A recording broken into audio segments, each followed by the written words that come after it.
Pues bueno, pues como les decía, buenas tardes a todos en la sesión número 59 del aula telemática de la Academia de Ciencia, Ingeniería y Humanidades de Lanzarote. Y hoy tenemos el placer de dar la bienvenida al doctor Joaquín Gironella Coll, que como ustedes conocen muy bien es académico de nuestra academia, es académico de la Real Academia Europea de Doctores, es urólogo y es una persona además con una enorme cultura y con un enorme interés en temas que van más allá del ámbito puramente médico. Así que yo no le voy a quitar ni un segundo y voy a dejarle que él desarrolle el tema que ha elegido, que es demografía, reproducción y epigenética. Así que Joaquín, el escenario es todo tuyo. Muchísimas gracias, José Ramón. En primer lugar, muy buenas tardes, buenas noches y muchas gracias por asistir a este encuentro que espero que sea lo más agradable posible. Y, como no, agradecer también al presidente, al doctor Francisco González, por el honor que me ha hecho de invitarme a poder dirigirme a todos ustedes en esta conferencia que ya en parte se fue presentada en octubre pasado en la reunión interacadémica que hicimos en octubre en Gran Canarias y que ahora pues ha sido un poco remozada para poderla presentar hoy en esta sesión. Pues vamos a empezar con ella. Demografía, reproducción y epigenética. Son unos temas que personalmente me han interesado desde el punto de vista tanto médico como demográfico y que he procurado enlazarlos, conjugarlos con esta rama nueva de la genética en medicina, que es la epigenética. Tan nueva no lo es, porque de hecho esta palabra epigenética desde los años 70, 75 ya se utiliza y como muchas cosas es proveniente de Estados Unidos, ¿no? Hablaremos de su concepto y su conjugación o su ligazón con la parte reproductiva humana y con la parte demográfica. Vamos ya directamente entrando de lleno en la temática. La Unión Europea, aquí pone Europa, no, la Unión Europea, porque Europa son unos 50 países aproximadamente y la Unión Europea son 25 países. Actualmente tiene una bomba retardada demográfica. Está ya descrito, es conocido. Desde el 2015 se acepta de que estamos entrando en una fase negativa en cuanto al crecimiento demográfico en la Unión Europea. Uno dirá, pues no es posible, si estamos creciendo, somos más habitantes cada vez en la Unión Europea. Sí, pero no. Lo que hay más cada día es gente mayor. Se vive más años, muchísimos más años que la generación anterior, y crecemos en población porque hay gente mayor que vive más tiempo. Pero gente que nace, nacimientos cada vez hay menos. Hay una baja tasa de fecundidad, como veremos. Hay una difícil situación económica y profesional de la población joven. La prolongación de la esperanza de vida es una realidad. Vivimos más años, se calcula que vivimos unos 30 años más que la generación anterior, que es un privilegio, es una suerte, hay que disfrutarlo, pero son 30 años más que estamos ocupando un espacio. Y luego añado otra variable que la he puesto aquí con el nombre de Rumanía, con el país que está en una fase muy importante también de declive de su población, porque presenté también una conferencia muy parecida hace medio año en Bucarest, en que la gente joven, la fuga de cerebros, pues también justificaría en parte este declive demográfico en muchos países. También en España, pero en Rumanía se calcula que habrá un 35% menos de población debido a que la gente joven preparada técnicamente pues se va del país. Ocurre lo mismo en España, ocurre lo mismo en Francia y ocurre lo mismo en Alemania. Mucha gente joven tiene necesidad de nuevas expectativas y no le cuesta nada pues buscar otro sitio, una emigración, para poder desarrollar su vida mucho mejor. Acabaremos en el 2035 con una población total en la zona euro, hablábamos de la Europa comunitaria, que a partir del 2035 empezará a disminuir y seremos un 3,7 del total de la humanidad. Muy pocos, muy pocos. El mundo hoy en día va por bloques, ¿no? Y esos bloques se cuentan por centenares de millones. Por tanto, el porcentaje nuestro de la Unión Europea realmente cada vez tiene más tendencia a ser más pequeño, más bajo.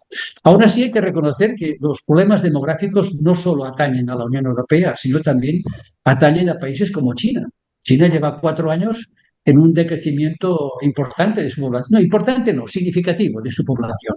Ya empieza a preocuparse el gobierno chino por esta caída, por esta regresión negativa de su crecimiento demográfico. Es consecuencia, lo tienen muy claro, de la planificación que hicieron ellos en los años 70, ¿no? Que dijeron que solo un hijo y se puede ser varón, ¿no? Fue terrible, duró unos 30 años, se llegó a practicar incluso el infanticidio en el género femenino y ahora están pagando las consecuencias. China no está creciendo demográficamente hablando.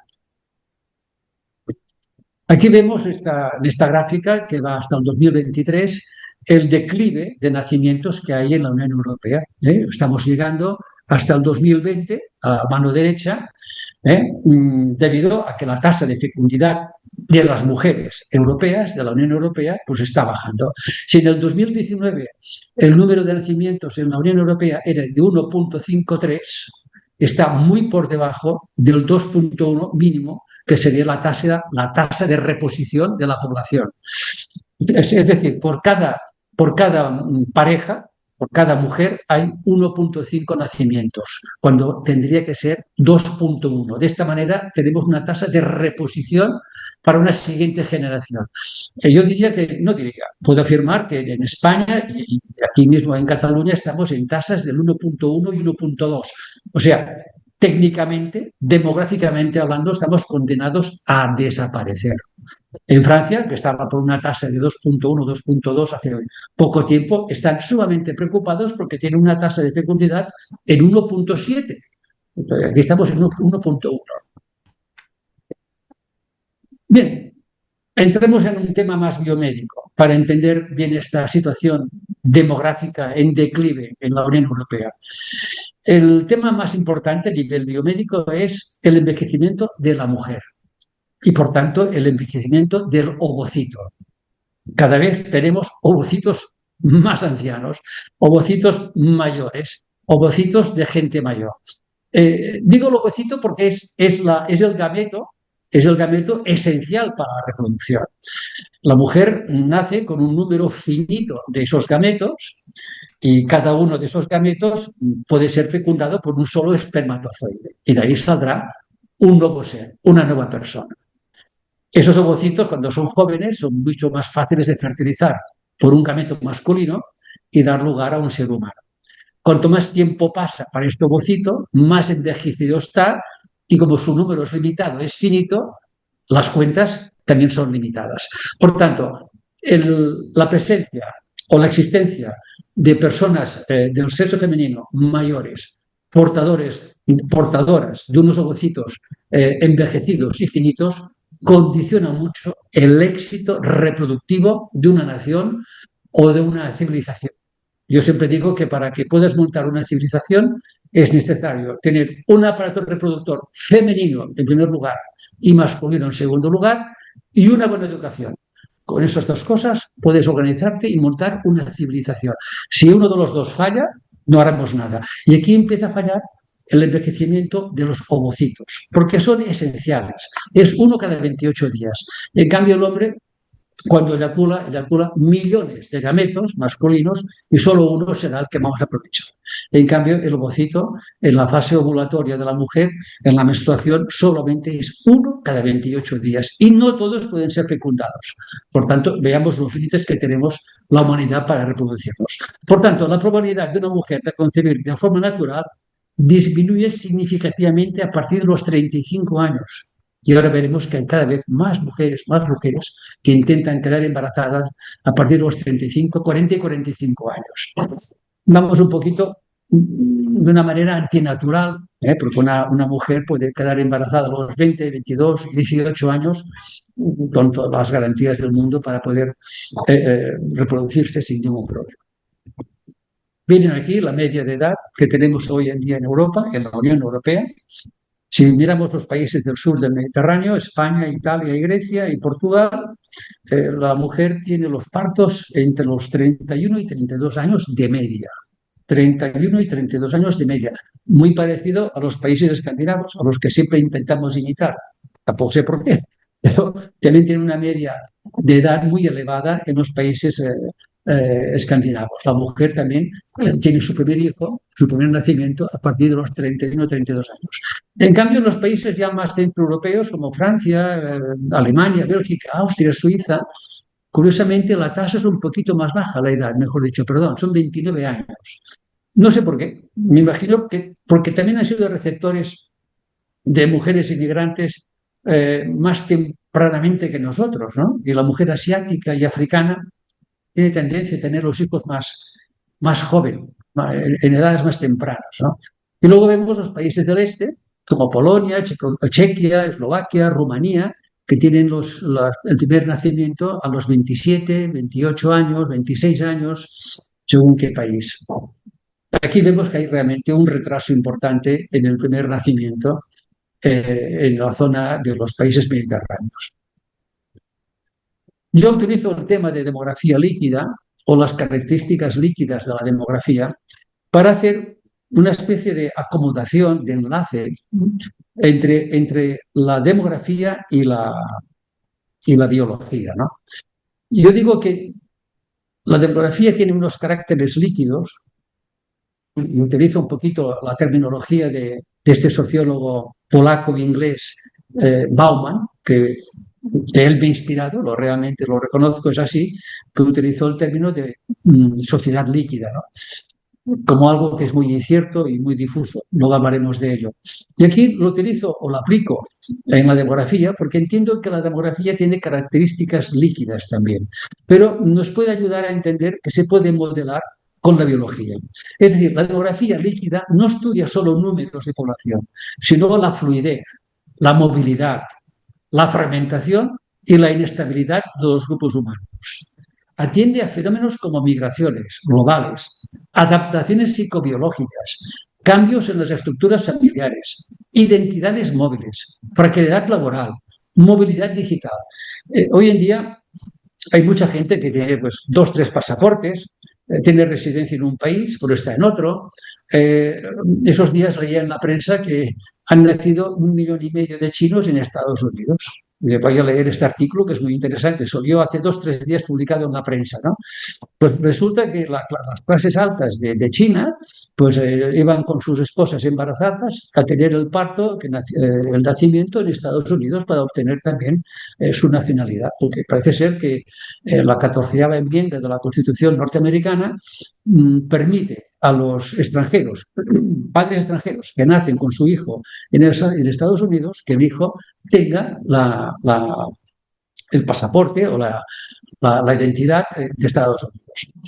1,5 millones de chinos en los últimos años han aprovechado esa circunstancia legal jurídica de que los padres han preferido que sus hijos nazcan en Estados Unidos. ¿No? Es un tipo de demografía, de movilidad, que implicará también adaptaciones psicobiológicas, cambios familiares, en fin, cambios que yo entiendo que se pueden interpretar muy bien desde el concepto este de demografía líquida.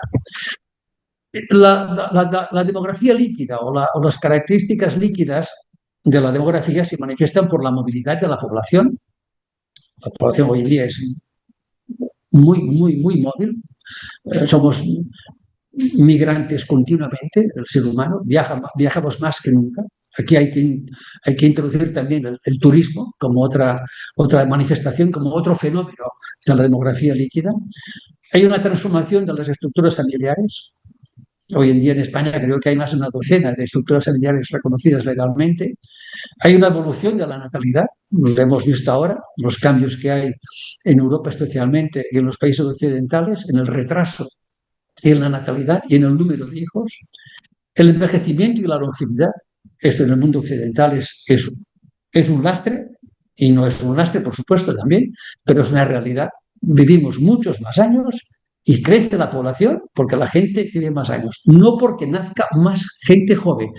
Hoy mismo, en la prensa, leía que en Holanda la población de gente mayor de 65 años, la gente mayor de 65 años ya supera a la gente menor de 20 años. Esto va a llevar a transformaciones muy importantes a Holanda en un futuro muy próximo.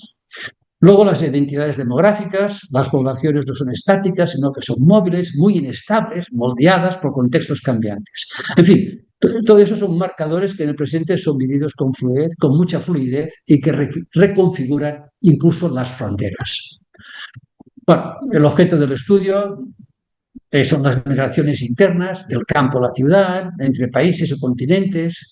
Hay una gran movilidad constante, poblaciones en tránsito que no se asientan de manera fija, el turismo, por ejemplo, diversidad en las estructuras familiares, descenso de los matrimonios tradicionales, aumento de los hogares monoparentales, el envejecimiento dinámico, la esperanza de vida, que se alarga mucho, que no es homogénea más a más en todos los países, las pirámides poblacionales, que ya no son totalmente irregulares, ya hablamos de un rectángulo más que una pirámide. En fin, una gran flexibilidad en la identidad demográfica.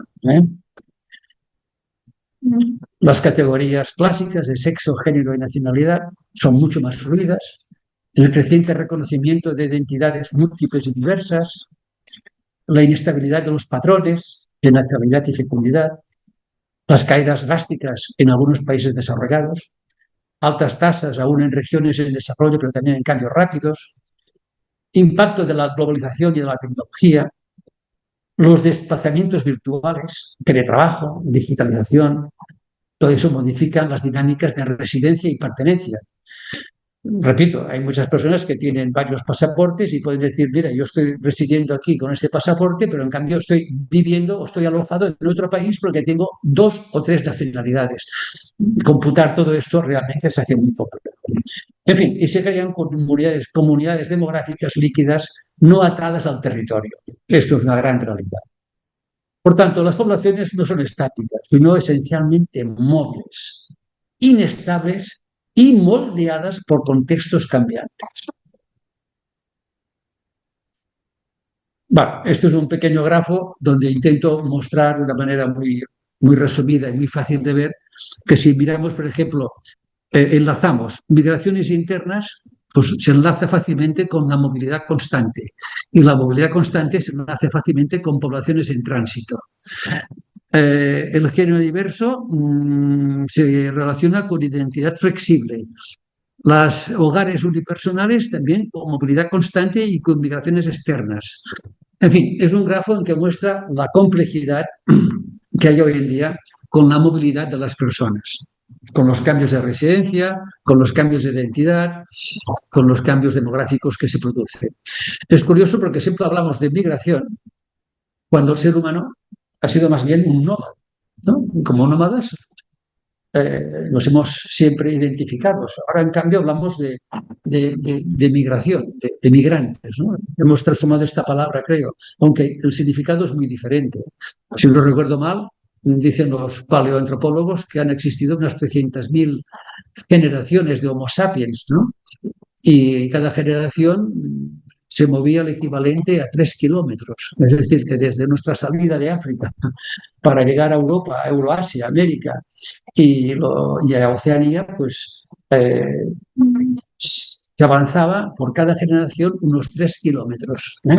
Eso sería el nomadismo, que buscabas pues, la alimentación, los cambios climáticos que obligaban pues, a hacer esos desplazamientos tan pequeños y tan cortos. Hoy en día no, hacemos unos desplazamientos brutales de continentes, de personas con bienes y servicios, y lo cual implica realmente también intercambio de muchas más cosas, entre ellos de enfermedades.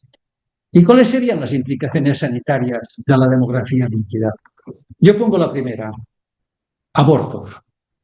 Hay que tener en cuenta, es una realidad. Es una realidad conflictiva, muy discutible. Yo no entro en ese tema, pero sí que entro en los números. En Francia se producen casi 250.000 abortos cada año. Es el país en donde se producen más abortos proporcionalmente hablando. En Alemania, 106.000. En España, más de 103.000 abortos cada año. En Cataluña son 28.000, 30.000 abortos cada año. No cuento aquí la píldora antiabortiva, abortiva, perdón. Rumanía, más de 100.000 abortos cada año. Hay países en el mundo occidental como son Holanda o Canadá, que prácticamente no hay restricciones para el aborto, ni para la eutanasia. En el caso de Holanda y de Canadá, tienen legislaciones realmente muy laxas, tanto para la eutanasia como para el aborto. En España el aborto es hasta los 24 meses, es decir, casi 6 meses. Perdón, 24 semanas, me he equivocado. 24 semanas, que son casi 6 meses. A partir de la semana 24 se puede hacer también el aborto, pero con un comité y con permisos médicos. Por tanto, el aborto es una realidad, en, aunque hoy en día, curiosamente, parece ser que en países como Alemania y en Rumanía y Europa del Este está disminuyendo la tasa de abortos. Pero el total de abortos en el año 2010 en la Unión Europea de 27 países, que es lo que somos actualmente, es de 1.100.000 abortos cada año en la Unión Europea, de 1.100.000 abortos, con estadísticas del 2010. No las tengo actualizadas, porque es difícil tener estadísticas actualizadas en el tema sanitario aquí en la Unión Europea.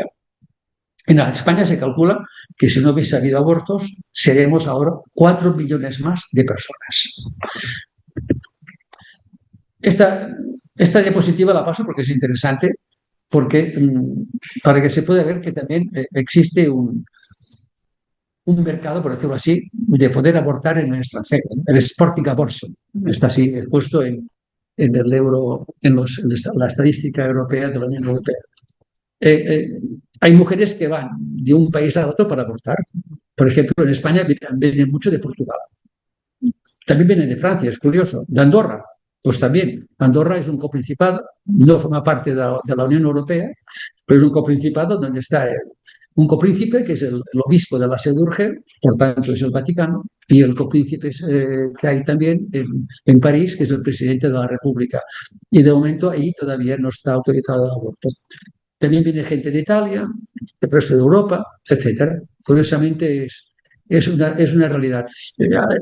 Aquí, por ejemplo, viene una persona a abortar de cualquier país, se toma nota de quién eres, qué edad tienes, tal. Pero hay países como Austria que tú puedes ir a abortar allá y no te preguntan nada. Te ponen en un hospital de Austria, de donde sea de este país, practiquen el aborto en condiciones perfectamente sanitarias correctas y ni preguntan de dónde vienes ni quién eres. Cada país tiene su legislación y su manera de hacer las cosas. Otro cambio, otra realidad que tenemos con los cambios demográficos es los cambios que se van a producir en un futuro no muy lejano, yo diría en un futuro casi que ya es presente. Los hospitales líquidos, ¿no? La noción de centro físico y el hospital que tenemos todavía hoy en día está en vías de desaparición. Habrá hospitales físicos, pero no tantos tal vez como ahora. Estarán más centralizados, serán auténticos centros de inteligencia, en gran medida estarán digitalizados y con una IA asimilada al 100%. Ya está ocurriendo esto en muchos sitios y en muchos países.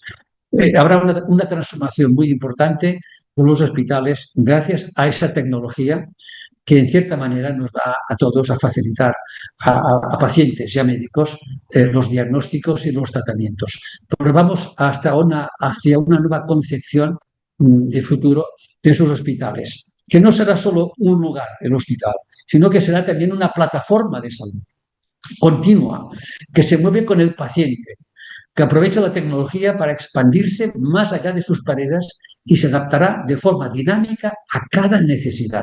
Suena muy bien. Suena muy bien. Será una red flexible, muy descentralizada, muy permeable y donde tecnología y profesionales irán a buscar al paciente, a ayudar al paciente. No será el paciente que irá a buscar al hospital o al profesional, será al revés. O tiene que ser al revés. Tiene que ser la tecnología y el profesional que vaya hacia donde está el paciente. Por tanto, vamos hacia un futuro de autogestión de la salud. Por fin, personalmente estoy muy a favor de que el paciente recupere su patrimonio principal, que es la salud, no dejar la salud en manos de terceros, como hacemos ahora, ¿no? El paciente tendrá que recuperar el control del individuo de su salud, que es su bien más preciado, su gran patrimonio, y tener tener mucha cura de él. Recuerden recientemente esos casos que han ocurrido ahora en Andalucía y en la comunidad de Castilla-La Mancha, donde el cribado de mamografías, el cribado del cáncer de mama, pues muchas mujeres no recibieron el aviso oportuno en su momento para repetirse la mamografía o no recibir el oportuno aviso de que la biopsia pues había salido pues positiva, ¿no? Porque parece ser que en según qué comunidades se opta por no comunicar nada cuando la biopsia es negativa, es decir, que no hay nada maligno. Y si hay alguna cosa maligna, pues te aviso, hago un correo. Me parece un poco irracional.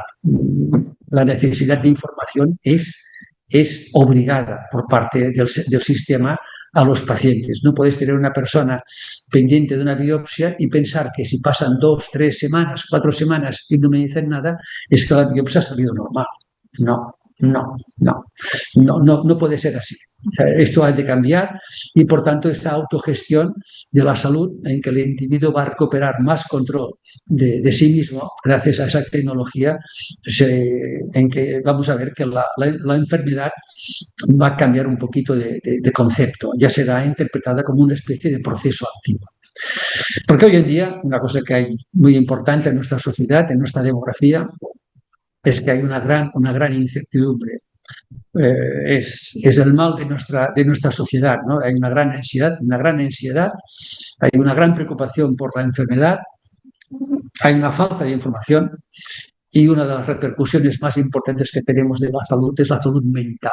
Hoy en día es una auténtica pandemia la salud mental de la población del mundo occidental, ¿no? Del mundo, en este caso hablamos de la Unión Europea, ¿no? Pero es una realidad importante. Aquí en España es donde, ya lo dicen los neurólogos y psiquiatras y psicólogos, es donde más se consume ansiolíticos, ¿no? y benzodiazepinas. Estamos por encima de la media de una manera muy importante. Algo está ocurriendo en nuestra sociedad que hay esa necesidad de tomar ansiolíticos de una manera casi descontrolada. Hemos hablado mucho de las características líquidas de la modernidad, perdón, de la demografía, y este concepto pues, está inspirado en la modernidad líquida de Bauman, ¿no? Este sociólogo que para mí explica muy bien, define muy bien las características de la sociedad occidental, en que ella la define, en que vivimos una época en que no hay certitud, todo es incertidumbre, ¿no? Lo cual refleja una gran fragilidad de las relaciones humanas. Pero aquí, en esta definición social o sociológica de la fragilidad de las relaciones humanas, es donde en esa situación social yo añado que puede estar condicionada también con la epigenética de las relaciones humanas, familiares y generacionales, pudiendo afectar a la persona o a las personas varias generaciones más tarde. Me explico. La epigenética puede estar también condicionando a esas características líquidas de incertidumbre y de fragilidad de nuestras relaciones humanas. Porque puede saltar grupos humanos, incluso puede saltar generaciones. Para que nos entendamos. Nuestra salud física y psíquica puede haber dependido de cómo estaba el embarazo de una de nuestras abuelas hace 2 generaciones. Si nuestra abuela sufrió una hambruna, estuvo enferma, hubo una epidemia, una guerra, un sufrimiento, aquello condicionó su epigenética. Y esa epigenética puede saltar generaciones y afectarnos a nosotros. Por norma, a nivel biológico, hay un filtro para que esto no ocurra, porque si no, sería imposible poder vivir. Tenemos que llevar toda la carga epigenética de esas 300.000 generaciones que nos han precedido como Homo sapiens, y cada uno ha tenido muchísimos problemas para poder sobrevivir y ha tenido que aguantar muchas enfermedades y sufrir mucho sufrimiento. También hay un filtro a nivel biológico que nos permite que podamos empezar de nuevo otra vez. Pero no es un empezar al 100% seguro. Puede haber características del embarazo, repito, de una de nuestras abuelas que, no sean, que se haya saltado una o dos generaciones y que nosotros seamos sus portadores. Por tanto, hay un nuevo contexto biológico que sería la epigenética en estas características de la modernidad, en esas características de esa demografía, porque la demografía está hecha de población y por tanto de personas. ¿Pero qué es la epigenética para entendernos? En cada célula de nuestro organismo, en cada célula, que es una pequeña parte infinitesimal de nuestro organismo, hay el todo. Y el todo está en nuestro núcleo, en el núcleo de cada célula. Cada célula tiene un núcleo. Y en este núcleo tenemos los cromosomas. Ahí está el todo de nosotros en una parte. En cada célula de nuestro organismo, sea de la piel, sea del hígado, sea del cerebro, sea del corazón, tenemos esos cromosomas. Tenemos el todo representado por la parte o en la parte. Pues bien, en este núcleo donde están los cromosomas, con sus 44 cromosomas somáticos y dos sexuales, es el cariotipo, esos cromosomas al mismo tiempo están bañados en una especie de sopa molecular química que es la que controla la actividad de los ácidos nucleicos de estos cromosomas. Es decir, esta química que rodea influye a los cromosomas, a su carga genética, a sus ácidos nucleicos, sin cambiar la secuencia. No cambia para nada la secuencia, pero sí su expresión, su manifestación. Esta química que rodea a esos cromosomas, hoy en día los genetistas lo están ya conociendo más a fondo, la están desarrollando, ya incluso hay marcadores que les permiten decir, cuidado, tu epigenética la tienes un poco alterada, tiene muchos grupos metilo, hay que modificar algunas cosas. Hoy en día ya empieza a ser conocido ese tema. Por tanto, ¿qué factores y condiciones desfavorables pueden producir modificaciones epigenéticas y, por qué no, a nuestro entorno, a la demografía, a esa demografía cambiante, fluida que hemos definido anteriormente? Pues esos factores y condiciones desfavorables son fáciles de entender: entorno y alimentación. La genética no cambiará por un cambio de entorno, puede tardar miles de años o varios siglos, pero la epigenética sí que puede acusar recibo de que tu entorno ha cambiado o tu alimentación ha cambiado y acusa recibo rápidamente, lo cual puede modificar la expresión de tu carga genética. Una exposición al sol o a la polución, el alcohol y el tabaco, conocido. Tu abuelo, tu abuela fue fumadora o fue una gran bebedora. Tú no lo eres, pero has heredado una epigenética mala por culpa de esos comportamientos o conductas tóxicas de tus antepasados. Situaciones estresantes, cambios sociales imprevistos en los últimos años. Las generaciones de nuestros abuelos y bisabuelos han conocido pues, guerras, han conocido pestes, epidemias, enfermedades, en fin, multitud de cosas que alguna huella habrán dejado. Traumatismos psicológicos del pasado, personales, en fin, en nuestros ancestros. Todo esto nos puede dejar un legado transgeneracional en algunos casos. Todo esto hoy en día está en estudio, e incluso ahora veremos algún ejemplo, porque ya sus estudios son muy avanzados, hay muchas publicaciones, pero aún queda un tiempo para llegar a conocer en profundidad todo el tema este.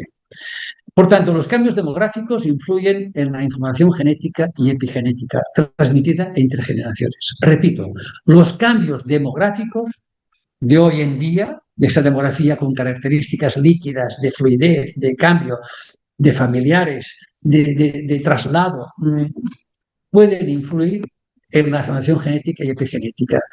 Esos niños chinos que han nacido voluntariamente porque sus padres los han traído con la madre embarazada en Estados Unidos, traerán la epigenética desde China, por mucho que hayan nacido en Estados Unidos y tengan pasaporte americano. Unos ejemplos para que ustedes me entiendan de dónde ha llegado hoy en día ya esa claridad sobre la importancia y la trascendencia de la epigenética. cómo la experiencia del pasado puede dejar trazas a nuestra descendencia. Por lo tanto, también lo que estamos viviendo nosotros hoy en presente se puede trasladar en el futuro a nuestros nietos. Hay que tenerlo presente. Es una realidad biológica con trascendencia demográfica. Número uno, es el caso que se publicó primero. Los casos de los niños los niños sirios o de padres sirios que hace unos 15, 20 años, no más, tuvieron que huir del país por los conflictos bélicos, ir a campos de refugiados y ahí han nacido. Y ahí se dieron cuenta los genetistas de que esos niños tenían marcadores epigenéticos heredados de sus abuelas y madres, que sí habían nacido en Siria, mientras que ellos habían nacido en un campo de migración, de refugio en otro país y habían heredado de sus abuelas la experiencia epigenética de otro momento, de otra época y de otro país.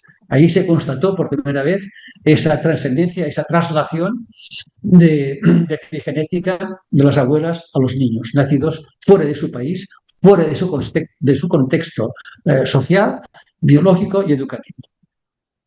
Un ejemplo número dos. Este es muy reciente, lo he puesto porque se descubrió hace muy poco entre un estudio realizado en la Facultad de Medicina de Barcelona y otra universidad americana, el caso del formaldehído, ¿no? El formaldehído es una sustancia muy volátil, muy presente en la industria y en la cosmética, en que se ha demostrado, ya está demostrado con publicaciones, que su presencia que está muy utilizada en la construcción especialmente, es un potente modificador de los patrones epigenéticos normales. O sea, se ha descubierto que una sustancia que está presente en nuestro ambiente, en nuestros domicilios, en la industria, tiene un efecto epigenético en algunas personas. Importante tener en cuenta. El formaldehído. El otro día mirando esos filtros que se venden ahora para purificar el aire de las casas, de los domicilios, una marca ponía como una especie de valor añadido para que la gente lo comprase. Dice, también filtra el formaldehído. O sea, la industria está muy al corriente de estos avances que hay en la epigenética. Un ejemplo muy reciente y muy conocido, bueno, conocido y desconocido a la vez, ¿no? Fue la hambruna que pasó Holanda en el año 44 y 45, una hambruna artificial durante la ocupación alemana. Creo que llegaron a morir, no sé si más de 20.000 personas de hambre en Holanda, y otras miles o millones quedaron muy afectadas por esta hambruna que duró un año. O sea, no había comida, te morías de hambre literalmente. Increíble, pasó en Europa, en Holanda, un país muy industrializado, con muchos medios. Y recuerdo una vez que leí un artículo que decía que en Holanda había una generación de personas, de hombres y mujeres, con los 70 años de hoy en día, que tenían todos ellos como una especie de papada, que era una señal de un cierto sobrepeso. ¿eh? Y se extrañaban porque, ¿cómo es posible que haya un sobrepeso así en esa generación? ¿No? Cuando hoy en día vas a los supermercados de Holanda y todos los lineales puedes comprar lo que quieras. Hay una abundancia de todo, hay una oferta. En fin, no hay ningún problema. Pero esa gente, esas personas tendían a comer como si no hubiera un mañana. Comían, compraban compulsivamente y comían compulsivamente. Y ya era la generación de un sobrepeso. Y era la generación de la papada, en holandés. Resulta ser que sus abuelas eran las que estaban embarazadas de sus madres o de sus padres durante esta hambruna que hubo en Holanda en el año 44-45. Ahí se descubrió esta relación tan ligada entre la epigenética, por un caso de pasar hambre, de un sufrimiento, de una ansiedad de no poder comer. Entonces aquí, personalmente, bueno, digo, pues se puede también hacer una relación epigenética con política, ¿no? Aunque es un tema que está en estudio, ¿eh? Ya hay gente que se dedica a valorar todo esto y a decir, oye, ten en cuenta una cosa, que si tú ahora haces un diseño de políticas públicas basadas en la salud, en el medio ambiente, de promocionar hábitos eh, positivos para el ser humano, saludables, minimizar exposiciones, poner formaldehído, por ejemplo, con el aire contaminado en nuestras ciudades. Oye, pues seguramente estamos previniendo enfermedades para futuras generaciones, ¿no? Sean los hijos o sean los nietos. No sabemos la población que ha respirado aquí en Barcelona o en Madrid o en cualquier ciudad europea aires contaminados durante muchos y muchos años, si eso tendrá un efecto epigenético a dos generaciones. Pues podría ser, lo veremos.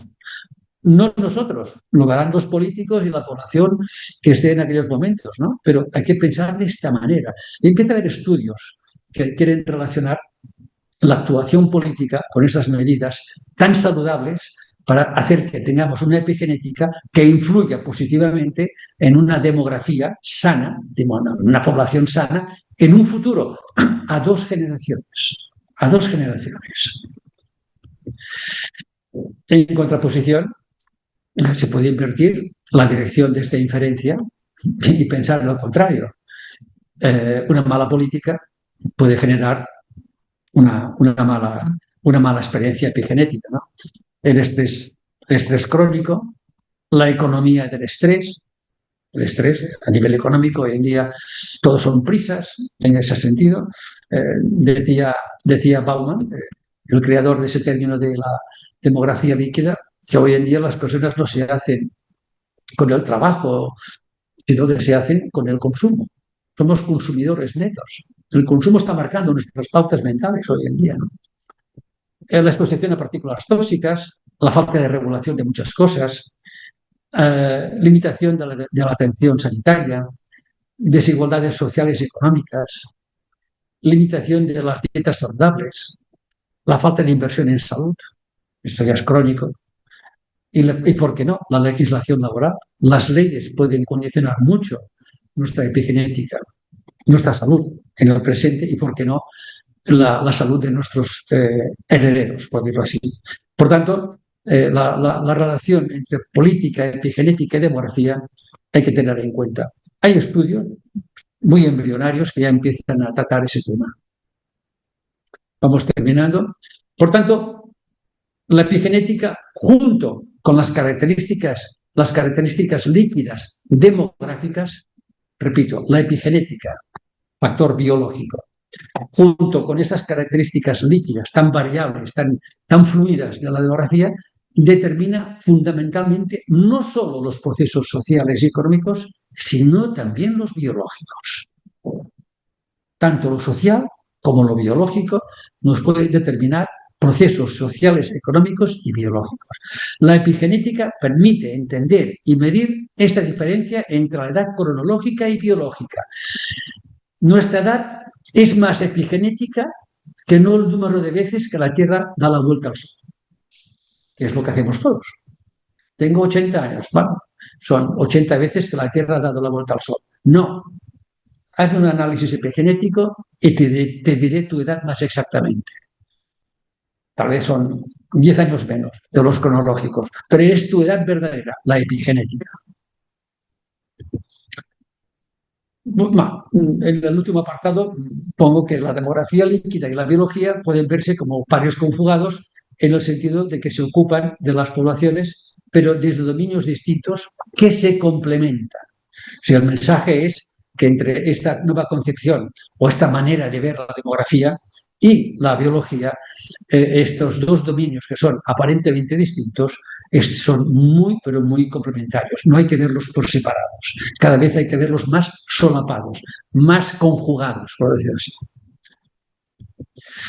Bueno, es lo mismo. En el punto tercero, abajo, pongo biología, demografía líquida, lo estable y natural, que sería la biología, versus lo fluido social, pero complementarios como extremos de un mismo continuo. Una manera de decir de contemplar demografía y biología como pares contrastados. En este infograma, y aquí termino muy rápidamente, hay 3 columnas: biología, demografía clásica y las características líquidas de la demografía líquida.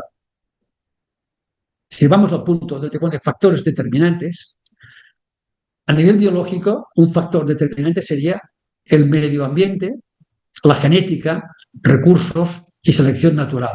Eso sería desde un punto de vista biológico. Desde un punto de vista de demografía clásica, sería la economía, la educación, las políticas públicas, la cultura. ¿Vale? Y desde un punto de vista de esta demografía, digamos, más contemporánea, más líquida, más fluida, sería la globalización, la digitalización, la movilidad y la incertidumbre de las identidades de las personas. Es una manera de contrastar las diferencias que hay de esas 3 diferentes visiones que al mismo tiempo se conjugan, que tienen que verse de una manera conjunta para poder sacar o para poder inferir algunas conclusiones. Por tanto, voy terminando. Las características líquidas de la demografía son una auténtica realidad radical, ponderable, que evidencia el conflicto de la humanidad con sus circunstancias vitales. Para mí, lo que voy a decir ahora es lo más importante.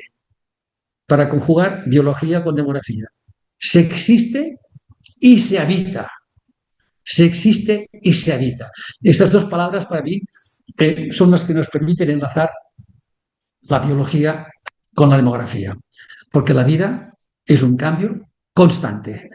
Los seres humanos somos una especie, somos un primate sin cola, que no paramos de cambiar, de modificar nuestro entorno. Por tanto, la vida es un cambio constante, un sin parar.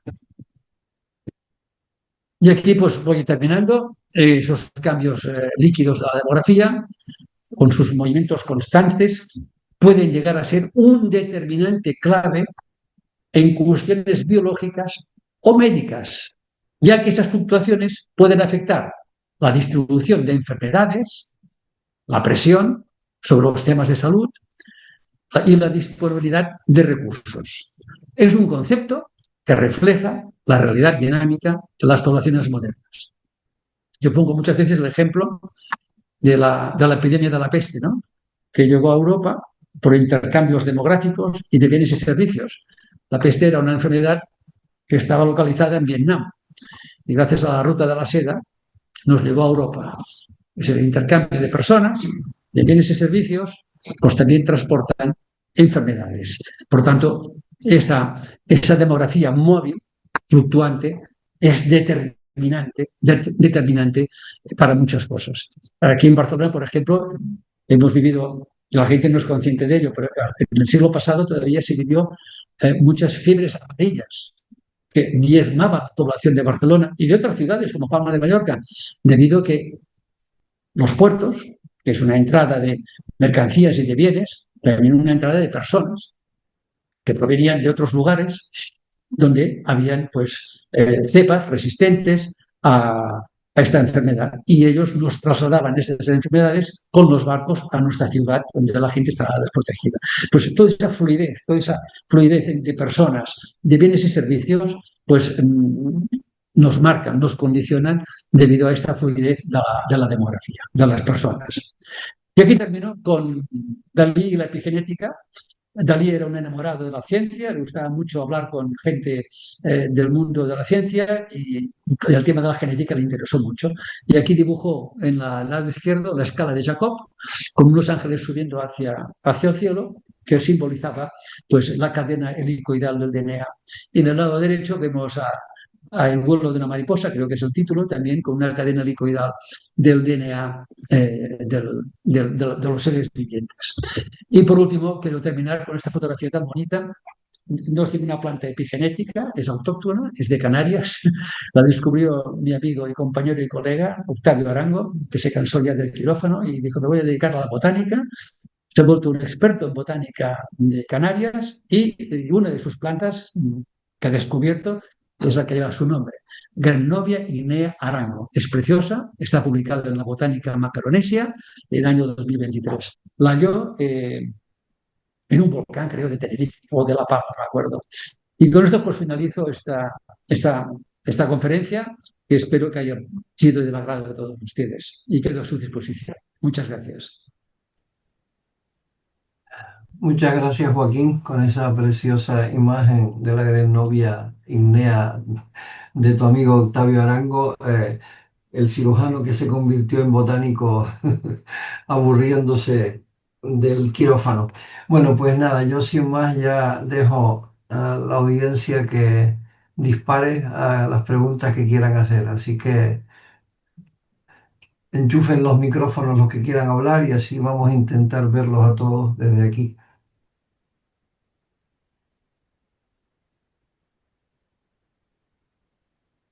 Nadie se atreve. Sí, yo tengo la mano Ah, levantada, no sé si es ah, posible. pues no lo veo. Sí, sí, pues vale. Es que no lo veo todo. Sí, perfecto. Pues me avisan encantado. Sí. Sí, bueno, buenas tardes a todos.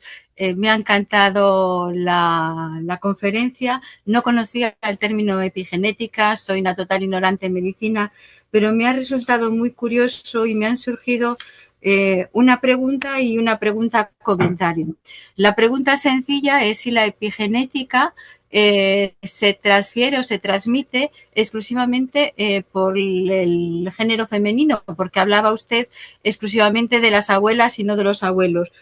Y la segunda realmente me parece más interesante y es que la epigenética la está comparando usted con la filosofía de Bauman, de la sociedad líquida, y Bauman es un sociólogo que se centra sobre todo en la transmisión generacional de la educación, de la forma de ser, del aspecto biográfico y no biológico del ser humano. Entonces, realmente Bauman de lo que habla no es de la genética, sino de la memética. Frente a los genes están los memes. Sin embargo, al escucharle a usted, veo que la epigenética debe de ser un término intermedio entre ambos o que se acerca incluso muchísimo más a los memes. Puedo entender, por ejemplo, en ese sentido, que tenemos cada vez más, por ejemplo, por poner un ejemplo, cierta tendencia a no asumir bien los fracasos, a ser débiles ante el fracaso o a ser demasiado sentimentalistas desde el egoísmo y no sensibles a los demás. En ese sentido, parece que esos memes van cambiando, pero que se convierten en una cierta genética. Entonces, me quedan las dudas de si esa epigenética va por ahí. Tiene que haber algo con esos memes. Y nada más, esa es la pregunta. Muchas gracias. Muchas gracias a usted, muy amable por la pregunta. No, por supuesto, he puesto el ejemplo de la abuela porque es el que me salía mejor, ¿no? Pero también el hombre tiene modificaciones a nivel de sus gametos, ¿no? Por supuesto, y los puede transmitir. Es más, hoy están saliendo muchos artículos, muchos trabajos en que la marihuana, el cannabis, que tanta gente está fumando, tanta gente joven, hombres y mujeres, pues empieza a haber una demostración de que puede ser también una alteración de la epigenética. O sea que veremos qué pasará, porque son gente joven y se van a reproducir. Pero es que tal vez antes de reproducirse podría ser que su epigenética ya estuviese marcada para trasladarlo esto a una siguiente generación. Por supuesto que sí. Yo, referente a la segunda pregunta, yo de Bauman solo me he inspirado, porque para mí es un pensador muy profundo y muy serio y me gusta, pero la parábola líquida me gusta porque es que creo que explica o define muy bien la situación en que estamos viviendo hoy en día, ¿no? La sociedad es líquida. Él decía que es como una mancha de agua y no hay límites, se desparrama, todo se desparrama. Y entonces, a ver, la epigenética a nivel médico puede alterar cuerpo y mente. Cuerpo y mente. Por tanto, la mente, la psicología o la psiquiatría, dígalo como quiera, puede ser alterada en una o dos generaciones por una epigenética. Por supuesto, también la mente. Vale, muchas gracias, porque A entonces sí usted. tiene que ver con la ética. Muchísimas gracias. Efectivamente, efectivamente. Monse Sí. tenía una pregunta. Sí, muchas gracias. En primer lugar, felicidades a Joaquín Gironella por su excelente e interesante conferencia que me ha gustado mucho y dos preguntas que me han salido al paso de su conferencia. ¿Cuál es la tasa de reposición de población? Es decir, la tasa de nacimientos en España, ¿no? Porque tú, Joaquín, has dicho que en la Unión Europea era de 1,1 y me gustaría saber, si puede ser, cuál es la tasa en España. Y luego también otra pregunta que me ha surgido es, en países como Holanda, donde no está reglamentado el aborto, ¿cuál es el nivel de abortos? ¿Es mucho mayor, por ejemplo, pues que en nuestro país o al ser libre es menor? Estas dos preguntas, gracias. A ver, a la primera puedo contestar, creo, bastante bien y con números, ¿no? La tasa de fecundidad, que sería la palabra clave, de la mujer europea, de la Unión Europea. ¿Eh? Hay que diferenciar entre Sí. Europa y Unión Europea, porque muchas veces utilizamos esos términos y se pueden confundir. En la Unión Europea era de 1,53. En España estamos en el 1,2 y no sé si en Cataluña en 1,1. ¿Eh? Por tanto, aquí en Cataluña ya están surgiendo trabajos, estudios y muchos comentarios de que, o en España incluso, que, no sé, en una década habrá un cambio genético importante en nuestra población, ¿no? Debido a esa bajísima tasa de fecundidad, porque no hay recambio, no hay recambio. ¿Eh? Ujú, Entonces, hay que suplirlo con personas que vengan de fuera, con migrantes, ujú, ¿eh? No nómadas, migrantes. Y todo esto, pues, realmente implica un recambio generacional y un recambio genético. Esto es indudable. En cuanto a Holanda, yo Holanda no tengo los números, lo que sí sé es que es un país que tanto la eutanasia, no la hemos tocado, ¿eh? ujú, Como el aborto están prácticamente con una legislación muy, muy abierta, igual que el Canadá. ¿Eh? En Canadá creo que pueden abortar cuando quieran, como cuando quieran, no hay ningún problema. Y la eutanasia en Holanda, perdón, el aborto en Holanda, pues no lo sé. Son cifras elevadas, pero no podía decirte. Es un país que tiene 9,5 millones de habitantes. Se podía extrapolar un poco, pero no me atrevo. Pero el aborto ahí es, no digo libre, pero casi libre. ¿Eh? ujú. Muchas gracias, Joaquín. A ti, Monse. Muy amable. Sí. Doña María, enchufa el micrófono. Hola, buenas tardes. Hablando de los abortos, que son unos números que asustan, me parece a mí, ¿a qué achacas que haya tantos abortos sin habiendo tanta información, tantos medios anticonceptivos preventivos?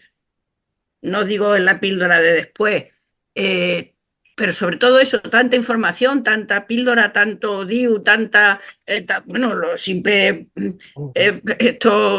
eso, preservativo, etcétera.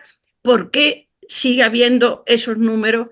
Y segundo, no creo que influyan en la tasa esa tan baja de, no sé si has hecho los números, en la tasa de natalidad tan baja como hay. No, supongo que es que también hay mucha gente que usa esos métodos, ¿o no? Anticonceptivos me refiero. A ver, las tasas Son estas dos que hemos... preguntas. Sí, sí. A ver si me aclaro ahora yo. Hablamos de los abortos. A ver, el número de abortos que he mencionado están cogidos de Eurostat, de la estadística de Europa. ¿Eh? Pero aquí no se contemplan las píldoras del día después. Eso sería otra estadística, que creo que no se conoce esta, ¿no? Las otras sí, son números reales, ¿no? ¿A qué se debe? Aquí entraremos ya en un tema no médico, tal vez demográfico, sociológico, pero yo diría que va muy ligado a los cambios que se han producido en la sociedad últimamente, en que hay una tolerancia, hay unas legislaciones que, diría yo, esto es muy personal, pues que te dan a entender que tú puedes hacer lo que quieras y cuando quieras, ¿eh? Entonces te permiten pues llegar a estas situaciones de que puedas tú decidir un aborto incluso creo que con 16 años aquí en España ahora, ¿no?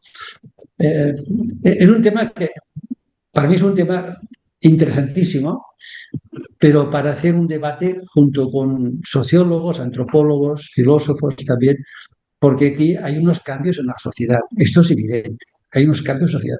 Oh, Yo hago mis pequeñas estadísticas aquí en Cataluña y a veces hablando con compañeros, incluso algún académico, les digo, ¿tú sabes que en Cataluña se hacen 30.000 abortos cada año? O 28.000 según qué año.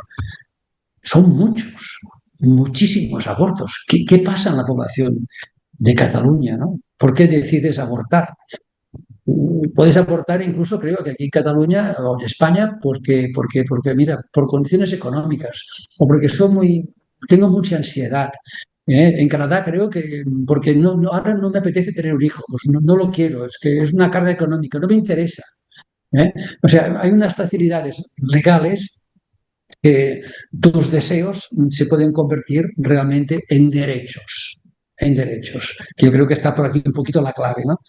Y eso pues puede justificar esos cambios de mentalidad tan importantes que se han producido hoy en día en nuestra sociedad para esos temas para mí tan importantes como el aborto y la eutanasia. No sé si respondo a tu pregunta, Mari, pero es un tema que da mucho de sí, pero hay cambios profundos hoy en día en nuestra sociedad. Pilar tenía una pregunta. Sí, gracias. Perdón, es que no me funciona la mano, no sé por qué. Bueno, primero también darle la enhorabuena al profesor Gironella por la excelente conferencia. Y yo voy a cambiar de tercio, voy a volver a este tema que ha planteado tan interesante de la inteligencia artificial y de la asistencia sanitaria líquida. Está claro que hay experiencias ya, por ejemplo, en Canadá y en algunos puntos de Estados Unidos, en los que se están creando una especie de núcleos de salud que son como community health hubs, que intentan precisamente agrupar lo que se puede agrupar y poner en práctica la descentralización en la medida que se puede también. Pero quería saber su opinión sobre cómo se va a llevar a cabo esta idea que usted plantea, en digamos, en los procesos asistenciales de agudos, porque en los de crónicos parece que es más fácil, pero en los de agudos, esa era la pregunta. Y muchísimas gracias y enhorabuena de nuevo. Muchas gracias, muchas gracias. A ver si entiendo la pregunta. En los casos de enfermedades agudas, ¿cómo puede llevarse esos cambios, ¿no? No en los crónicos, en los agudos? No, de enfermedades agudas no, de los centros de agudos, por ejemplo, Ah, los hospitales de agudos, ¿vale? No los de crónicos, que son menos. a ver, yo lo que entiendo personalmente es de que la tecnología nos va a permitir a todos nosotros, antes de estar enfermos, a tener un control de nuestro organismo, de nuestro cuerpo, lo cual puede influir después en, en el tratamiento de los casos agudos o crónicos. El tema es una realidad, porque una cosa es un enfermo crónico y otra cosa es el enfermo agudo, ¿no? Si hablamos de enfermos crónicos, realmente es otro campo y otras necesidades. Pero en muchas enfermedades yo entiendo que la tecnología nos va a permitir hacer mucha prevención, que sería la auténtica medicina, la prevención, ¿no? Yo aquí veo que el tema tecnológico cada día avanza más. Cuando hablo con compañeros que son especialistas del sueño, por ejemplo, me dicen, no, si ahora yo tengo unos colchones inteligentes que me captan con muchos sensores el paciente cómo duerme y cómo tiene sus apneas, ¿no? Y yo aquí pues hago una prevención para entenderme y puedo ayudar a ese paciente a que no ingrese ni al hospital. O esos relojes inteligentes que te detectan una arritmia y al mismo tiempo te envían una señal a un centro asistencial diciendo hay una arritmia o tiene un problema cardíaco agudo y con la señal que te envío por GPS te puedo localizar. Yo creo que todo esto va a modificar muchísimo nuestra planificación sanitaria de una manera muy inteligente.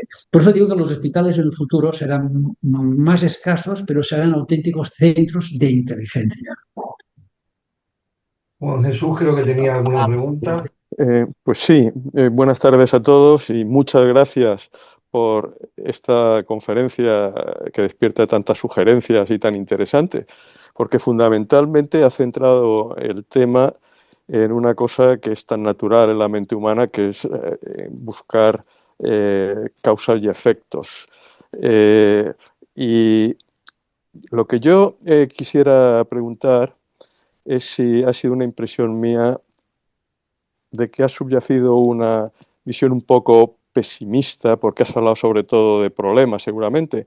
Pero claro, la epigenética es una herramienta con la que la naturaleza ha dotado a la evolución y, por supuesto, que el sentido que tiene es de adaptarnos, ayudar a adaptarnos a los medios tan cambiantes para los que está diseñado el organismo humano. Y quisiera ahí trasladar, no sé si esto que yo leí hace algún tiempo es cierto, pero era en una revista científica en la que se decía, y es una conclusión que quiero someter también a su opinión, pero yo la leí, de que los espermatozoides de varones ancianos o mayores aportaban algunas cualidades claramente más positivas para su descendencia que el de ese mismo persona más joven. Es decir, quisiera dejar abierta un poco la interrogación sobre las influencias, las relaciones causa-efecto de la epigenética. Las tiene, pero no son siempre negativas. Hay negativas y positivas. No sé si es que yo me había quedado después de oírle un poco con la sensación de que el mensaje era pesimista y no tiene por qué serlo. La epigenética es una bendición para adaptarnos con que la evolución trabaja.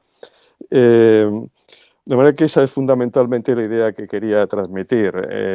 Desde luego puede ser muy beneficiosa desde el punto de vista que se conozca más, porque también tengo la impresión de que están en mantillas esas relaciones causas-efectos, qué cosas se fijan en la epigenética y qué otras cosas ambientales no se fijan y cómo desfijarla. Es decir, todo un mundo que has puesto sobre la mesa, por eso me ha parecido una conferencia muy sugerente y muy interesante. Muchas gracias. Muchas gracias por la pregunta y por la reflexión. Sí, tal vez he sido un poquito pesimista, pero realmente puede haber también un lado positivo, porque la epigenética, si se utilizase con la política, podríamos fabricar teóricamente futuras generaciones pues, muy sanas, tanto psíquicamente como físicamente, ¿no? Pero en fin, es que tocamos temas realmente muy complejos. Yo soy cirujano urólogo, pero amante de la medicina y del conocimiento, pero de genética, pues poca cosa sé, pero la puedo intuir o la puedo entender, ¿no? Y hay cosas que me sorprenden. Y aquí pondré un ejemplo para que vean cómo van los tiros. Es que nuestro desconocimiento es muy grande y nuestra fragilidad existencial es enorme, es enorme. No a nivel sociológico, sino a nivel físico. Por ejemplo, ahora se sabe perfectamente que compartimos un 4 o un 5% del genoma, no de la epigenética, de los neandertales, esa otra especie humana que existió durante 300.000 años en la faz de la Tierra y que nos cruzamos con ellos porque convivimos unos 30.000 años, creo que convivimos conjuntamente con ellos. Pues esa unión, esa conjunción que hicimos con ellos, ese hombre y esa mujer que se unieron un neandertal con un sapiens o viceversa, nos dejó una cosa positiva. Es un sistema inmunitario capaz de tener memoria y de adaptarse a cambios. Si no, no lo tendríamos. Y estaríamos muy fragilizados, mucho más que ahora. Ahora no, podemos coger un virus o un microbio y hasta podemos guardar memoria de este contacto con este germen. Incluso podemos reponernos y aprender para volver a atacar otra vez una futura infección, ¿no? En cambio, a nivel de la sangre, hemos heredado de los neandertales, parece ser, de los neandertales, una capacidad de coagular muy intensa que favorece las trombosis de las coronarias, por ejemplo, por tanto los infartos. Ellos eran una gente que vivía en contacto continuo con la naturaleza, sometidos a lesiones cutáneas continuamente y tenían necesidad de cicatrizar sus heridas rápidamente. Por tanto, tenían una capacidad en su tejido sanguíneo, tenían capacidad de cicatrizar las heridas casi, no digo instantáneamente, pero muy rápidamente. Esto, en cambio, se ha trasladado al Homo sapiens por vía genética, no epigenética, y nos ha dejado este legado de que tenemos tendencia a la trombosis. Y eso nos ocasiona, pues, trombosis de las coronarias. O sea, estamos en un ambiente, yo creo que la palabra esta de Bauman me gusta mucho, de fragilidad en todos los sentidos, tanto social como biológicamente o existencialmente. Somos consecuencia, somos el resultado de muchas anteriores generaciones que han logrado sobrevivir y que gracias a ellos estamos aquí, si no, no estaríamos. Muchas gracias. A usted. Tony, micrófono. Micrófono. Tony, el micrófono. Sí, abierto. Por supuesto, me ha impresionado bastante todo lo dicho aquí y creo que es interesantísimo. Y veo en el que hay, pues en estos momentos, desde luego una confluencia. Es decir, la explicación o el concepto de fluidez, pues es muy acorde, porque es verdad que hay entiendo que por lo que ha explicado el profesor, hay una confluencia en la concepción sociológica de la evolución del ser humano y de la sociedad con esos elementos que hay hoy en día identificables en nuestra propia genética o epigenética.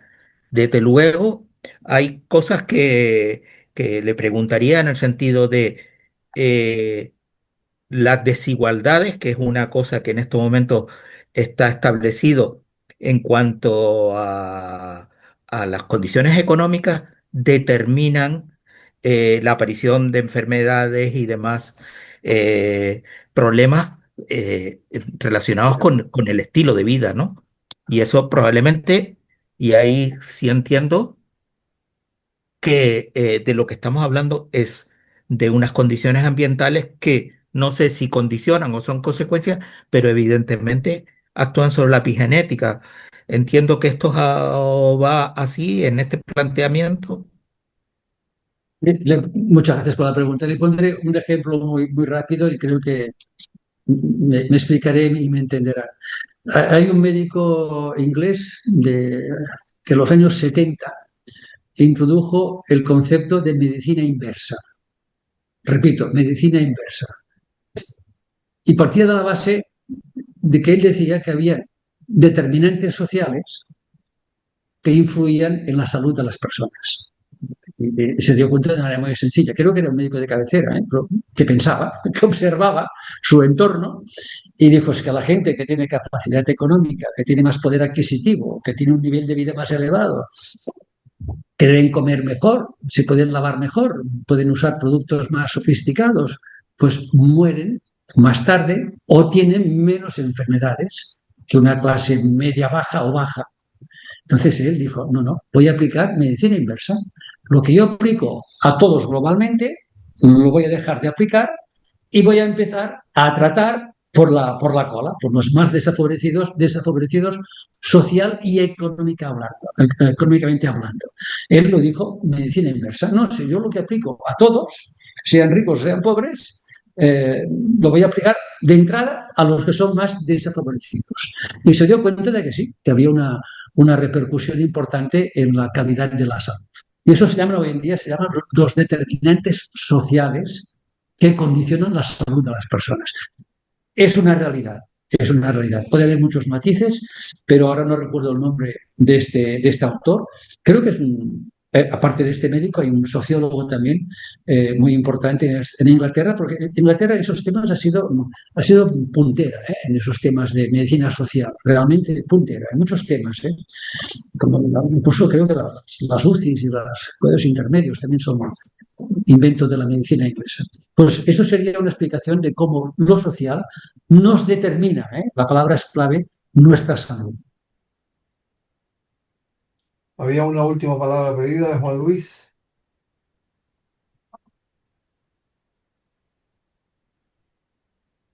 Micrófono. Ahora. Sí, estaba buscando también. Bueno, primero felicitar la conferencia, Joaquín, genial. Y además, efectivamente, es de esas conferencias donde explicas y seguro que se nos ocurren cantidad de preguntas en cada frase que comentas, ¿no? Con respecto a la pregunta que hacía Juan Jesús, que hablaba en parte de tema efecto, quería preguntar porque hay una cuestión que con la epigenética también se plantea bastante y es distinguir cuál es la causa y cuál es el efecto, ¿no? Si es la epigenética en sí o es al revés, porque y siempre se da el ejemplo, de la depresión, ¿no? O sea, la depresión cambia la epigenética o una epigenética alterada predispone a la depresión, por ejemplo, ¿no? Y luego quería también comentar del tema de la relación con un poco con el cerebro, porque bueno, en principio la epigenética actúa muy directamente, ¿no? De forma muy específica sobre las distintos tipos de células, ¿no? Hígado, neuronas, las que fuera. Y parece que se aprende que la epigenética aprende, ¿no? De esos cambios. Cuando nosotros aprendemos, la epigenética también está actuando, ¿no? Y demás. ¿Cómo se integra eso con la memoria de esa epigenética, en ese traslado, o sea, ese mecanismo, ¿no? Sí, y nada más. Y felicidades por toda la conferencia. Gracias. Muchas gracias. A ver, yo digo, no soy genetista, pero bueno, como médico entiendo que la epigenética nos conecta con nuestro entorno en el día a día, por decirlo así. Pero la base es química, puramente química. Es esta sopa molecular en la cual están sumergidos nuestros cromosomas. Y los cromosomas tienen una composición muy diferente, a base de ácidos nucleicos, con una secuencia muy marcada. Porque si esa secuencia se rompe, son las mutaciones. Y las mutaciones pueden ser buenas, malas o neutras. Y en cada generación hay mutaciones. Pero eso sería a nivel del ácido nucleico de los cromosomas. Pero en esa sopita, por decirlo así, molecular, iónica, que está bañando los cromosomas, donde ellos flotan, es la que nos conecta con el mundo exterior. Es la que dice, oye, mira, estamos pasando un invierno con muchos más virus, con muchos más resfriados, no comes bien, no estás malnutrido, no vamos bien. Y aquí sí que el cuerpo, nuestra memoria, digámosle, epigenética, contacta con este mundo exterior y recoge el mensaje. Claro, pues es que esos mensajes, después de una forma u otra, tienen que ser filtrados para la siguiente generación, porque si no es que nos iríamos cargando de muchos mensajes, de muchos mensajes de nuestro entorno a lo largo de miles y miles de años. Pero para hacerme entender, dentro de mi ignorancia de la genética y mi ignorancia parcial, hay una estadística que dice, mira, la salud de una persona, vuelvo a la salud como médico, un 10% depende del sistema sanitario. Un 10% depende de tu sistema sanitario. 10, 11 del médico, para entendernos, y de la enfermera, y de los sanitarios. Luego se decía, el resto ya está entre una buena alimentación, un buen estilo de vida y la genética. Hoy se empieza a decir por parte de los genetistas que más de un 50% depende de nuestra salud y nuestra longevidad de la genética. Más de un 50%. Hay colegas míos que dicen, oye, yo lo del colesterol y los infartos, que no me lo creo. Y esto es genético. Porque es verdad, todos tenemos en la experiencia clínica la experiencia de que gente con el colesterol y los triglicéridos disparados y no tienen ningún problema vascular. El riego sanguíneo lo tienen bastante bien, aceptablemente bien. En cambio, otros hay que mirarles pues casi con lupa para que no se traspasen en el comer, ¿no? Pues parece ser que pesa más la influencia genética nuestra, que es el resultado de una herencia anterior con sus mutaciones, la que pesa más en esto. Luego hay que añadir otro factor, que es la epigenética, otro elemento complejo, pero que está en ciernes porque todo esto es más novedoso, pero ya empiezan a haber resultados realmente más concluyentes. Pero yo entiendo que la epigenética es nuestro primer contacto de nuestro interior, de nuestro organismo, con el entorno, con el exterior, sea físico o sea psíquico. ¿Alguien tiene alguna otra pregunta? Sí, Juan Vicente. Bueno, enhorabuena, me ha encantado la conferencia. Además, tenía muy poca idea de este tema. Sin embargo, hay algo que me ha llamado mucho la atención, es cuando habló de la hambruna de Holanda y que luego vinieron los hombres de la papada. Aquí ha ocurrido algo igual, por ejemplo, con alguna etnia, por ejemplo, el mundo gitano. Antiguamente, yo me acuerdo, yo nací en el 44, o sea que los gitanos eran muy delgados y la gitanilla muy delgada.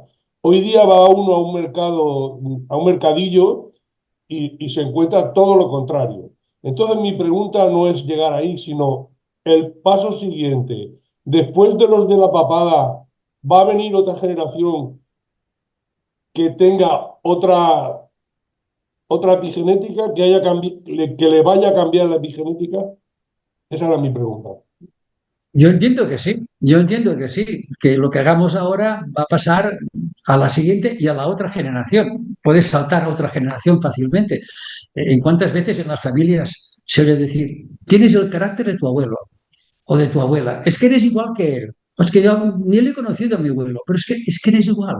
Estás calcado. Sí, pero mi pregunta era más bien si es una onda, es decir, si de los flacos pasan a los gordos, de los gordos otra vez a los flacos, y hay una especie de onda en que se va renovando esas propiedades. Ya, bueno, yo diría, no exactamente, no sabría decirle.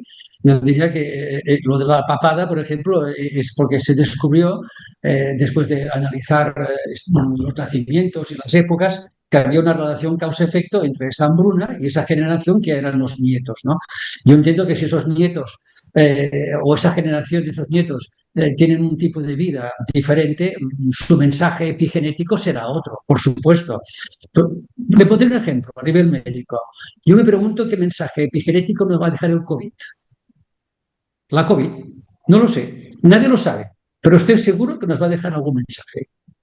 Ya tenemos el efecto post-COVID, enfermedades que... Yo soy un post-COVID, todavía estoy arrastrando consecuencias y no saben lo que tengo, no sé lo que es. Ningún médico me lo explica porque no lo sabe. Pues aquí habrá una trascendencia epigenética, a mí me debe entender muy fácilmente. Y luego lo de la marihuana, lo del cannabis. Cuánta gente va por la calle joven fumando cannabis. Puede tener efectos desencadenantes de tipo psicótico. Esto los psiquiatras y los neurólogos lo dicen muy claramente. Cuidado, hay más crisis psicóticas o fenómenos psicóticos, cuidado. ¿eh? Pero también se pregunta, es que empieza a haber estudios y detalles que te dicen que esta gente joven que aún no ha fecundado, van a trasladar un mensaje epigenético a otra generación. Y eso que aún no se han reproducido, teniendo en cuenta que puedan reproducirse en un futuro muy próximo. Son temas muy novedosos y un poco especulativos, pero yo los encuentro apasionantes. Apasionantes. Muchas gracias y enhorabuena, me ha gustado mucho. Muchas gracias a usted, muy amable, de verdad. ¿Alguna pregunta más? ¿Me permites? Soy Sí. María Ángeles. No, bueno, evidentemente felicitar a Joaquín porque creo que nos ha abierto aquí algo muy importante, ¿no? Son esos melones que se abren y que tienen 1000 opciones posibles y además con una interrelación global, o sea que podríamos decir aquello de una sola salud aquí también. Yo si no digo mi frase no soy feliz, ¿verdad? Entonces, el tema de la epigenética, yo pienso que es un tema que, como su propio nombre señala, está por encima, no porque sea más importante que, sino porque se superpone a lo que sería la propia genética del individuo o de la humanidad como tal, ¿no? Y eso explica un poco todos los cambios que vamos viendo y que luego pueden ir desapareciendo, que pueden ser consecuencia de unos cambios que no tienen por qué permanecer, ¿no? Pero que en muchos casos pueden ayudar incluso a mejorar o a no mejorar el estado del individuo, ¿no? Y aquí pienso que realmente estos factores epigenéticos influyen sobre la salud mental, como se ha dicho muy bien aquí, y también, evidentemente, relacionándolo con ello, pues sobre la salud física de los individuos, ¿eh? Y que realmente esto nos abre un campo importante para entender muchas opciones y muchas posibilidades. Decías muy bien todo el tema del COVID, porque nos ha abierto un campo importante también de trabajo y de estudio, ligado no solo a lo que ha significado la enfermedad por sí misma, sino a todas las relaciones sociales o no relaciones sociales que se han derivado de la presencia de esta pandemia en nuestro medio ambiente, y que todavía tenemos, tenemos todavía algunos elementos. Como seguramente conocéis, hay una persona en nuestro medio, en Cataluña, que es Manel Esteller, que es una de las personas que más, un médico joven, que bueno, ahora ya no tan joven, pero que más ha trabajado en el tema de la epigenética, y que comentaba ya desde hace varios tiempo. Él ha presentado muchas de estas consideraciones importantes derivadas, por ejemplo, de los malos tratos recibidos por una generación, como luego al cabo de 2, 3 generaciones se manifiestan frente a problemas, básicamente muchos de ellos, si son derivados de una mala alimentación, pues de todos los problemas que, como muy bien ha comentado el doctor Gironella, se han manifestado en el mundo, ¿no? Bueno, básicamente era un poco para felicitar a nuestro amigo y además para incidir un poquito en algunas de estas cuestiones, ¿no? Porque pienso que nos ayudan a incrementar nuestro conocimiento sobre la genética como tal, que es estable, pero que, como muy bien ha dicho, a nivel de todo lo que significa los cambios genéticos, pueden modificar muchas cuestiones por mutaciones, por delecciones, etcétera, etcétera. ¿Eh? Bueno, muchas gracias y enhorabuena. Gracias a ti, María Ángeles, porque es Roque Calero quería hablar hace rato. Sí, bueno, Okay. primero que nada, Joaquín, enhorabuena, encantado de escucharte. Yo quería hacerte, respecto a la primera parte, entiendo que has debido luchar las dos partes, ¿no? La primera parte, que te referías un poco a la parte de la población y demás, dos cosas que no sé si sabes. En Canarias la tasa de reposición es el 0,8.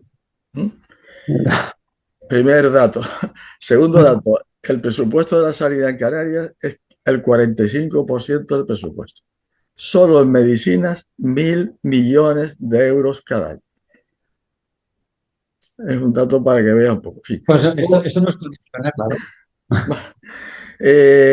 Yo recuerdo, y me parece que, en fin, todo el mundo lo sabe, que ciertos personajes en el mundo árabe, Gaddafi, por ejemplo, decía: nuestras armas son nuestras mujeres, ¿no? Efectivamente. Creo que eso me gustaría, bueno, ya es un poco tarde, pero quizás hablar un poco de eso. Lo que comentaste de China, efectivamente es así, pero yo, viendo cómo se evoluciona China, su tecnología y demás, a mí no me extrañaría nada que dentro de poco aparecieran en China matrices artificiales para crear chinos, digamos, de laboratorio. No me extrañaría nada, ¿no?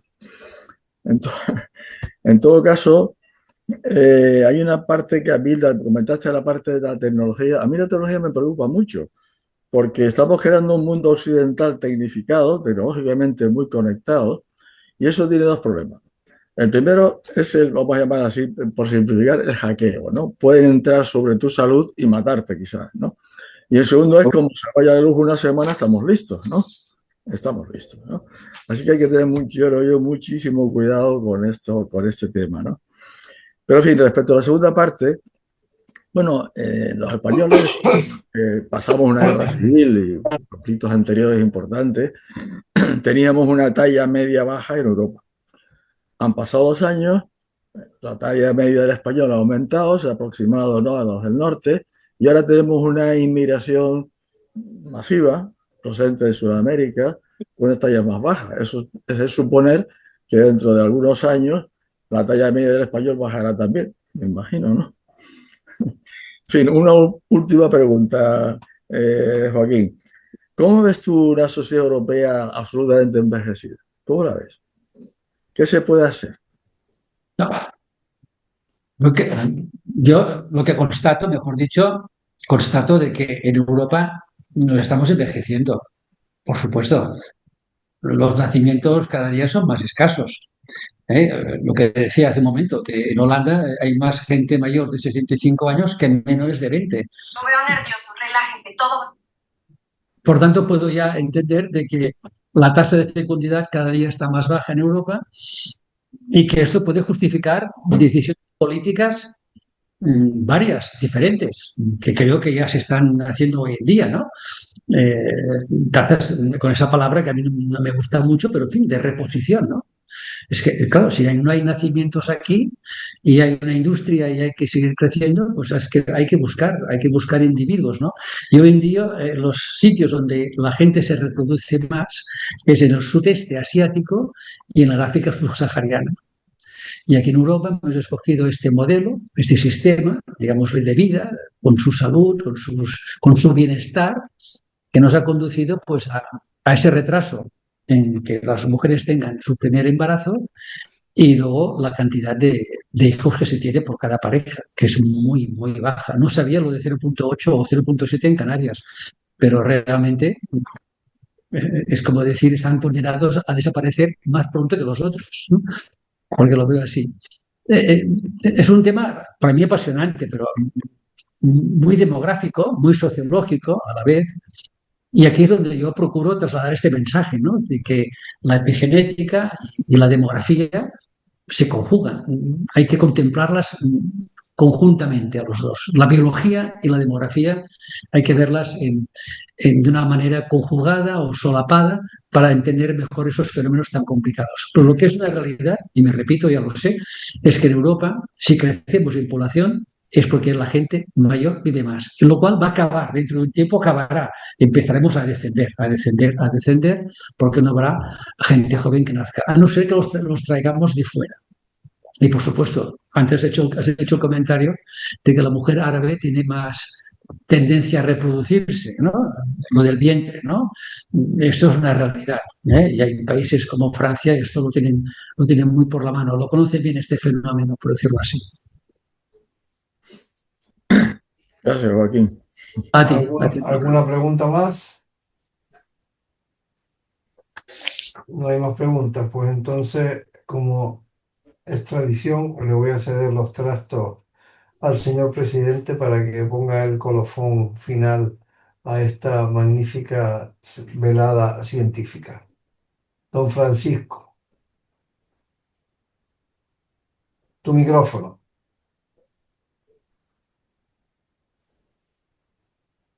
Buenas tardes. Al final, bueno, la primera reflexión, vamos a llamarle así, es la satisfacción que nos ha dado, querido Joaquín, por una conferencia tan extraordinaria y que ha abierto tanto interés en los presentes y que yo supongo que va a seguir siendo difundida de verdad con sumo interés. Junto a esta cálida felicitación y gratitud por haber aceptado el reto, pues creo que la segunda reflexión es muy sencilla. Creo que todos vamos observando cómo ya no cabemos en la primera pantalla y hay que dar de vez en cuando a los triangulitos que hay a derecha o a izquierda para ver que sobrepasamos no solo durante la exposición, sino también durante el coloquio, ¿eh? Estamos batiendo récord de asistencia y sobre todo de durabilidad de nuestra presencia, aparte de que vamos cada vez más dando la cara, es decir, mostrándonos, ¿no? Lo cual significa un creciente interés por esta acción colectiva de la academia, ¿no? Yo quisiera hoy saludar de manera especial a Federico Pastor, que nos visita, que lo podéis ver aquí entre otros, un astrónomo que está relacionado con nosotros desde hace ya muchísimos años y que se ha integrado para la tarea que tendremos en los días 11, 12 y 13 de agosto en Arija, para ese encuentro en torno al eclipse solar. Bueno, podríamos hablar mucho, pero creo que no es la hora para seguir hablando. En consecuencia, pues deciros que el próximo lunes el próximo lunes 1 de mes, pues me toca a mí, que os agradecería que nos reuniéramos para hablar del universo, de la visión que nos ofrece la ciencia actual sobre el universo y, por otra parte, pues que en las noticias que prepara la profesora Trujillo con tanto primor y que conocéis todos, pues ya veis que vamos a poner en marcha en este mes de febrero el Aula Canarias para ir preparando la edición de Canarias 2026 vista por académicos de la Academia de Ciencias, Ingeniería y Humanidades de Lanzarote y también el Aula Mundo, ¿no? En consecuencia, vamos a tener posibilidades de vernos. Por otra parte, pues también destacar que presencialmente en Lanzarote, pues Manuel Martín Arroyo, pues nos traerá, ¿no?,